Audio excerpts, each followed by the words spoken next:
جی، overseas Pakistanis جو ہیں ان کو اب سوچنا پڑے گا کہ یہ جو 12-13 پارٹیاں جو اکٹھی ہوئی ہیں،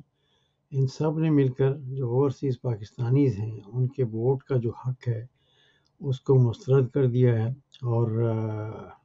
انہوں نے یہ ترمیمی بل لا کے اس کو ختم کر دیا۔ اور اس کے علاوہ یہ آئی 2-3 کام کرنے کے لیے تھے، یہ جو امپورٹڈ حکومت ہے۔ ایک، انہوں نے اوورسیز پاکستانی جو ہے ان کا حق جو ہے، یہ ہمارا حق ہے، جو ہم اوورسیز پاکستانیز ہیں، ہمارا حق جو ہے وہ پہلی بار کسی حکومت نے دینے کی کوشش کی، اور سپریم کورٹ کا یہ فیصلہ بھی ہے کہ ہمیں ووٹ کا حق جو ہے وہ دینا چاہیے، لیکن نہیں دیا گیا، اور اس کو اٹھا کے انہوں نے باہر پھینک دیا۔ اور اسی طرح جو ووٹنگ مشین ہے،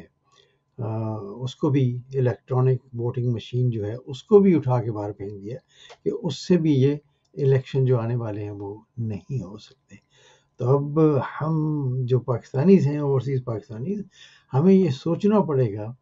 کہ جب ہم کسی اپنے رشتہ دار کو کہیں یا ہم خود جا کے ووٹ کرنا چاہیں تو ہمیں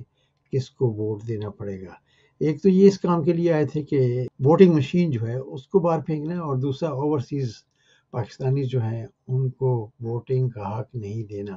اور دوسرا یہ آئے تھے نیب کے لیے۔ نیب میں بھی انہوں نے بہت ساری ترامیم جو ہیں وہ کرنے کی کوشش کی ہے، اور ان کو منظور بھی کروا لیا ہے بہت ساری جو ترامیم ہیں۔ تو بہرحال یہ آنے والا وقت بتائے گا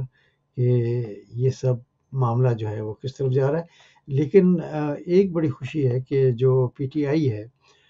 بابر اعوان صاحب جو ہیں ان کے رہنما، انہوں نے کہا ہے کہ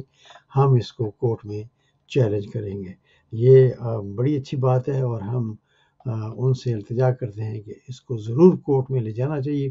لیکن ہم اوورسیز جو پاکستانیز ہیں ان کو بھی اب سوچنا چاہیے کہ یہ جتنی پارٹیز ہمارے خلاف ہیں ایک قسم کی، ان کو ووٹ دینا چاہیے یا نہیں دینا چاہیے، اس پہ ذرا سوچیے۔